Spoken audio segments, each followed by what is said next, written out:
एक शाम प्राची टीवी पर सीरियल देख रही होती है। तभी उसकी सास वहां आती है।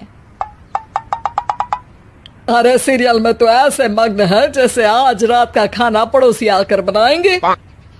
मुझे पता ही नहीं था आपने अपने बेटे की शादी पड़ोस में भी की हुई है। हैं? मतलब?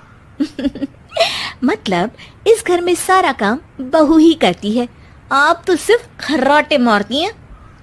अच्छा जी, फिलहाल तो तुम आराम फरमा रही हो, चलो जाओ, ये मेरे टीवी देखने का समय है।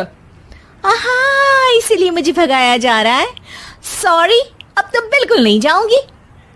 प्राची की इस बात पर दोनों सास बहू के बीच टीवी रिमोट के पीछे बच्चों जैसे छीना झपटी शुरू हो जाती है, जिसके बीच श्लोक भी काम से घर वापस आ जाता है।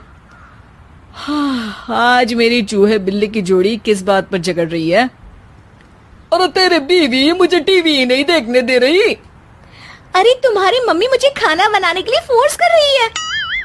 अरे वाह, ऐसे बेतुके रीजन पर तो बच्चे भी झगड़ा नहीं करते। अरे मुझे कुछ मत बोल, सब इसने ही शुरू किया है। हाँ हाँ, जैसे आप तो बहुत दूध की धूली है ना। अरे बस, दोनों चुप। प्राची जाओ, खाने की तैयारी करो।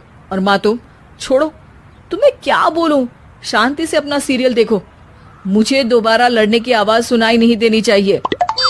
ऐसा बोलकर श्लोक वहां से चला जाता है, जिसके पीछे पीछे प्राची भी कुछ न कुछ बड़बड़ाते हुए रसोई में चली जाती है। हाँ हाँ, सासू जी को तो कुछ बोलेंगे ही नहीं, बस मुझ पर ही हुक्म चलता है, खाना बनाओ, जैसे मैं इनके घर में खाना बनाने के लिए आई हूँ। इसी तरह शाम बीतती है और रात को श्लोक और प्राची की सास खाना खाकर सोने चले जाते हैं, लेकिन प्राची गुस्से में कुछ खाए बिना काम में ही लगी रहती है। इस घर में किसी को घंटा फिक्र नहीं पड़ता, मैं खाऊं या भूखी रहूं। प्राची कुछ देर के लिए रसोई से बाहर जाती है और जैसे ही वापस आती है तो वहां दूध का भरा ग्लास देखकर हैरान रह जाती है। फिक्र पूरी है, बस दिखाना नहीं है। प्राची दूध पीकर सोने चली जाती है और अगली सुबह एक बार फिर सास बहू का कार्टून नेटवर्क स्टार्ट हो जाता है। ये तुमने ही किया है। अरे अजीब जबरदस्ती है, मैं बोल रही हूँ मैंने कुछ नहीं किया। दोनों ने मिलकर पूरे घर को पागल खाना बनाया हुआ है। यहाँ कोई नॉर्मल इंसान तो रह ही नहीं सकता, इसीलिए अब पड़ोसी क्या रिश्तेदार भी घर आने से कतराते हैं। और सुन बेटे, तू भी चंगा, तेरी माँ भी चंगी, तेरी बीवी भी चंगी, रिश्तेदार। हाँ जी, आपको नहीं पता क्या, गंगाधर ही शक्तिमान है, रिश्तेदार ही। हाँ हाँ, बस समझ गया। कभी जानवरों जैसे लड़ेंगी तो कभी जुगलबंदी करेंगी। भाई मैं आप दोनों के बीच में नहीं फंसना चाहता। सास बहू की इस मनमौजी जोड़ी से परेशान होकर श्लोक अपना सिर खुजलाता वहां से चला जाता है। चलो अब मैं भी कीर्तन में जा रही हूँ। इस पर जैसे ही सास कमरे में अपना पर्स लेने जाती है तो वहां नाश्ते की प्लेट रखी देख मुस्कुराने लगती है और नाश्ता करके घर से बाहर निकलते हुए कुछ पैसे टेबल पर रख जाती है, जिसके कुछ देर बाद सिलेंडर वाला घर आता है। ओ मुरी मैया, मैं सिलेंडर के बारे में तो बिल्कुल भूल ही गई थी। घर खर्च के सारे पैसे भी मम्मी के पास है और श्लोक से बोला तो उल्टा 4 बात सुनाएंगे।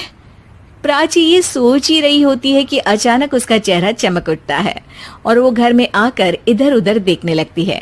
तभी उसकी नजर टेबल पर रखे पैसों पर पड़ती है, जिन्हें वो सिलेंडर वाले को दे देती है। ये सब श्लोक देख लेता है। अच्छा बेटे, इतना बड़ा घोटाला, सबके सामने मैं तेरी दुश्मन और पीठ पीछे तेरी मेरी यारी।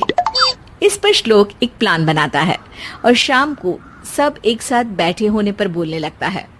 माँ, तुम दोनों की बहुत लड़ाई होती है, इसलिए मैं सोच रहा हूँ कि प्राची को उसके घर छोड़ाऊं, इससे वो भी खुश रहेगी और तुम भी। अचानक श्लोक की ये बात सुनकर सास बहू शौक से उसकी तरफ देखती है। अरे ऐसे कैसे घर छोड़ाओगे, मुझे कहीं नहीं जाना। अरे तुमने बोला नहीं पर मैंने सुन लिया, तुम्हें मम्मी के साथ रहना अच्छा नहीं लगता, मुझे पता है। अरे वाह, अरे जब बहू खुद कुछ काम बोले तो वो तुझे सुनता नहीं, और अब जो इसने बोला ही नहीं वो तू समझ गया। जब उसे नहीं जाना तो फिर जबरदस्ती क्यों कर रहा है? अच्छा, फिर आपको मौसी के घर छोड़ाता हूँ, बस अब आप दोनों एक घर में एक छत के नीचे नहीं रह सकती। मैं इस टॉम एंड जेरी की जोड़ी को और नहीं झेल सकता। है? ऐसे कैसे नहीं रह सकते? तुम्हें इतनी दिक्कत है तो तुम्हारा बोरिया बिस्तर पैक कर देती हूँ, लेकिन मम्मी जी कहीं नहीं जाएंगी। बिल्कुल यही सुनना था मुझे। अगर दोनों में इतना ही प्यार है फिर हर वक्त ये लड़ाई का नाटक क्यों करती हो? देखा मैंने कैसे माँ किचन में दूध रखती है और तुम उनके लिए कमरे में नाश्ता रखती हो, और कैसे वो पहले ही तुम्हारी दिक्कत समझकर घर में पैसे रखकर बाहर जाती है। अरे भाई, इतना ड्रामा तो डेली सोप में भी नहीं होता जितना तुम दोनों ने इस घर में फैलाया हुआ है। तू हमें टॉम एंड जेरी बोलता है ना, तो याद कर वो दोनों भी एक दूसरे को बाहर वालों की बुरी नजर से बचाने के लिए हमेशा सबके सामने लड़ते थे, लेकिन अकेले में दिक्कत के समय मदद भी तो करते थे। बस हमारा रिश्ता भी कुछ ऐसा ही है। और वैसे भी अगर सास बहू में तू मैं नहीं होती तो दुनिया वालों को कहानियां कैसे मिलेंगी?